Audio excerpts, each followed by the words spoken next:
It's been a couple weeks. It's finally stopped raining and isn't super windy. We're back at the garden. And the first thing I noticed was, boom, the blackberry bush is coming in hot. And you've got all the peppers. They look a little drowned. I'm sure they're gonna bounce back. The groups of onions, because we had some struggles with that, but we're gonna figure that out shortly. Bunch of peppers going that way. Still having a little bit of issues with the drowning. It does not look like the sage plant is making a comeback, so it's probably going to get mowed today. Then we got a bunch of peppers going. I have so many freaking peppers. This guy, we're going to have to probably do something with getting him up out of that hole, but we'll figure that out. So that was marked as a plant, but I'm pretty sure it's a freaking weed. This row has seen better days. That pepper looks toast. That one looks good. That one looks okay. A little bit of water, but whatever. I don't see anything planted in this row at all, anywhere. Those lovely tracks that are inside there. Besides my tomatoes, they look good at the end. There's the wife's cup of lettuce. That worked out good. These guys keep getting loose and coming over here and checking out my business for me. We got to deal with that, which I have tilled once, but I need to mow it and till it again. We actually have asparagus right there. So I need to get in here and weed eat that because all three of them came up apparently last week during the rains. The direct sow bed is looking a little questionable. Needs some love. The lettuce, some of them are doing fantastic. Some of them not so much. We do have a broccoli that is showing signs of being kosher. That burpee bib, the lettuce leaves are turning purple. But that's big and crazy looking. I think that's actually 2 in 1 or 2 there. That one's starting to make a good comeback.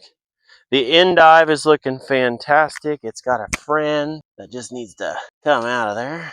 There we go, that's better. Straight to the pigs. And so we got this Catskill broccoli, and then that one, or not broccoli, Brussels sprouts. And then look at that guy. He's like, what? Let's see. We also have, those are radishes. My radishes are actually starting to come up in the direct sow.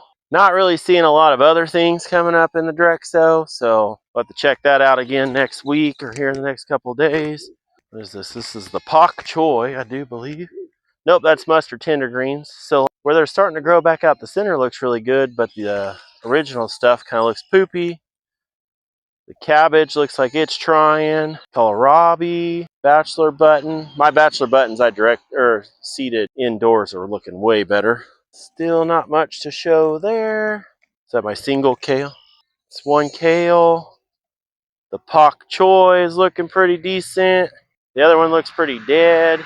The baby bok choy looks sad. And then this one, of course, went to flower. That one looks pretty good, or looks dead. That one looks fantastic. That one's starting to come out of it. That one's starting to look fantastic. Bunch of dead row as of right now. The iceberg lettuce may not make it. It's looking sad. Then we also noticed that our peas are starting to come up, which is fantastic. Not a lot of sign for the corn. Looking kind of sad. We did realize that we have a bunch of volunteer plants that I'm going to let go. See, Swiss chard is in. That's where the pigs decided to lay in it. Marigolds, some of them are blooming super nice. Oh, that one's, it looks like he's in a major drain area. Swiss chard, or not Swiss chard. The garden crest is looking okay. Might do some light harvesting on it here in the next week. But the pride and joy we're dealing with right now is the fact that these are insane, and I didn't plant any of these. I don't know what any of them are, but they're there. So stay tuned to check out what those guys are.